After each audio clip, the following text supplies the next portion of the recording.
Hello, hello, bonjour, bonjour. How is everybody? Melinda Jacobs here, clinical hypnotherapist, intuitive coach with Quantum Therapeutics. How are you doing today? So, I'm back from Paris and it was phenomenal. I absolutely loved the experience. And I just want to kind of recap and tell you some of the exciting things that happened. So, number one, I fell in love. I fell in love in Paris. Oh my gosh. And it's incredible what happens when you say yes to something that's scary, when you leap, when there's no visible, knowable net there for you, and when you drop into the unknown. And that was totally this experience for me was saying yes, leaping, and then dropping deeply into it. Uh, so part of the reason I went was I had this amazing opportunity to speak on the Too Much Woman platform, and I'll get to that in a little bit. And for those of you who know me, I love world travel. Love it, love it, love it. And what's really fun for me is to go explore cultures and step outside of this little bubble called my life and step out of the bubble called the United States and pop both of those to really step into what's available, what's new, what's exciting, and maybe not so new. And so what I learned about myself when I went to Paris is that I travel at a particular pace, and to recognize that, to honor my own rhythm. I fell in love for myself, for my unique needs, and to be able to honor them so fully, wholly, completely, and totally was it just opened my heart. And absolutely I burst open when I started loving myself to the degree where I started doing less. And when I got there, I feel a little scared in the big world, and I don't really.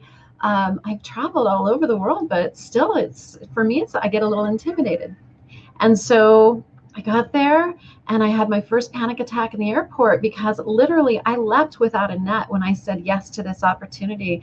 And I did very little research, which is kind of my thing. I just go in blind. And I got to the airport and realized I didn't know how I was going to get to my hotel. And so navigating a strange airport with a language that I am not fluent in was a little challenging. And I did it and I made it. And so, again, I fell in love with my courage, with my ability to move beyond the paralysis of how am I going to get to the airport or how am I going to get to my hotel from the airport?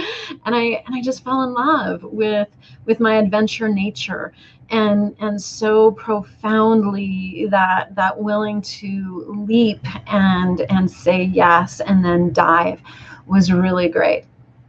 So beyond that, so I got to the airport or to my hotel, rested for a little bit, and I had two things on my agenda, and only two things. This was a very quick trip, and one thing I absolutely wanted to do was go to the Louvre and this incredible museum, and the other thing is I wanted to see the Eiffel Tower. And I had people just pouring suggestions. Oh, you got to go here. Oh, you got to go there. Go see this. Go do that. And I was so grateful for all the input, but really, for the time I was there and what I was there to do, the Louvre was great. And the Eiffel Tower, it was enough. Like, it wasn't too much for my nervous system. And what happened is I got to really dive into the energy of being in the Louvre. Now, I used to be a massage therapist, and one of my favoriteest paintings, I called her the Floating Dead Chick. And I apologize, I don't know the artist. I do not know the actual name of the painting, but it's this beautiful woman who appears to be dead in this pool, but there is a peacefulness, a tranquility about her.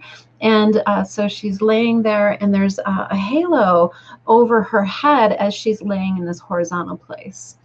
And I just love the peacefulness about that and the beauty of that image. And as I'm walking through the Louvre, I come around this one corner, and on this one wall, there she is. And I gasped out loud. I literally, it echoed through the hall. I said, "Ah!"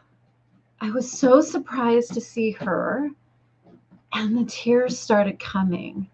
It was such an exquisite moment that, again, I fell into this huge pool, this vat of love. Love for the art, love for the history, love for the grandeur that's held in this sacred place called the Louvre, this museum. Love for the creativity of humankind, love for the passion of celebrating art and the human form in all sorts of different ways. I fell into love, into the energy of, into this deep pool of love as I wandered through the Louvre. And then, move back to my banners.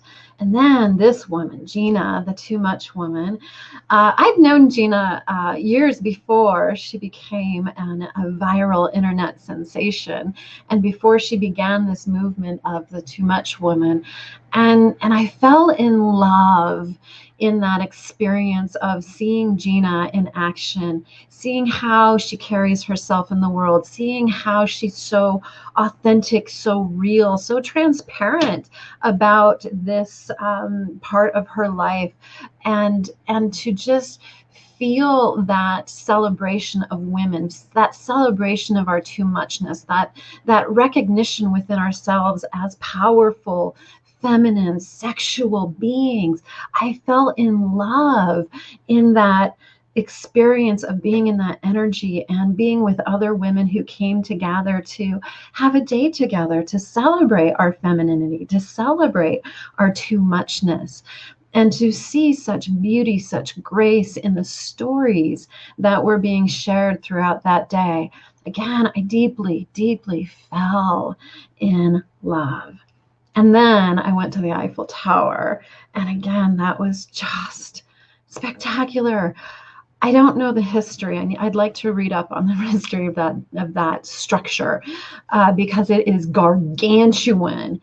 And again, the majesty, the magnificence of creation, that someone had this idea to create this enormous structure and then saw it through to its completion, to this magnificent monument that, as I was walking away after I had stood underneath it, and there is a powerful vortex right at the center underneath it. Oh my gosh, let me tell you, folks.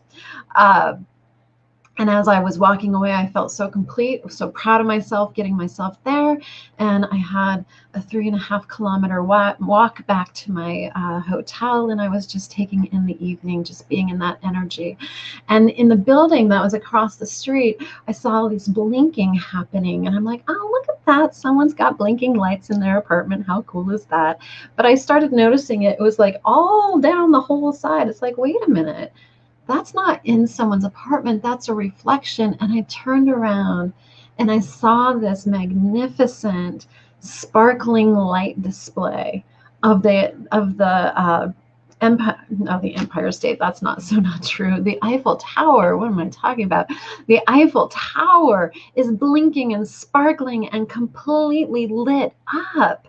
And it's almost as if it was singing and dancing for me.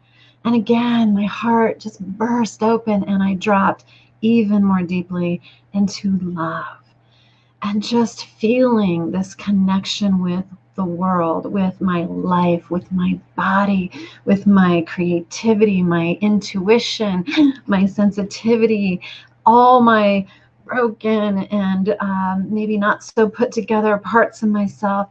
I just felt this enormity of love expanding through.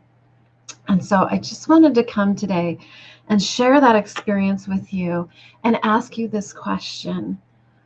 What is it that you could start aligning to, that you could say yes to maybe something that's scary, that maybe there's somewhere in your life that you could leap and there might not be a net? Maybe you could take a step and drop into your unknown and see where it leads you And maybe it will lead you to Paris. Maybe it'll lead you into something extraordinary that is so beyond what you would have expected for yourself, for your life. And I'm just going to invite you to grab hold of those opportunities, to wrestle within yourself all the resistance. Like it took me about 4 weeks of wrestling to get myself onto that plane. And even on the plane and getting there was still some internal, what the fuck am I doing in Paris? And it was still there even as I was there. But what is it that you can say yes to? Where can you leap? And where can you drop into? Because I guarantee you what's waiting for you is love. Because that's all that's here. I want to share a comment here. Barbara Jacobs. Oh, thank you so much, love. I love you too, sweetheart. How you doing? It's good seeing you. Thank you all for shining in, tuning in, joining in, following me on that magnificent adventure. And I guarantee you some more things are coming up, some more travel, some more opportunities to speak. And yes, I am finally aligned and open to starting to write about how to be intuitive, empathic, sensitive in this world, and how to do it in an absolutely empowered, emancipated way. Because for me, that's what I felt in Paris. I felt myself completely liberated from my fears, from my old beliefs, from old paradigms and old ways of being. So I'm just foreshadowing a little bit that Emancipated Empaths is on its way, and it will be coming to you soon in the form of potentially a book, potentially, definitely an online self-paced teaching course. So I'm excited to bring that forward and bring that into fruition. So if you have any concerns, any questions, you need support for you to say yes, for you to leap, for you to drop into the unknown, please reach out. My information is available at quantum-therapeutics.com. My phone number right there, 303-519-0477. I would love to support you in saying yes to the universe and allowing you to drop and feel yourself completely in the energy of love. Oh, thank you so much. I wish you a very, very blessed day, and I will talk to you very soon. Bye-bye.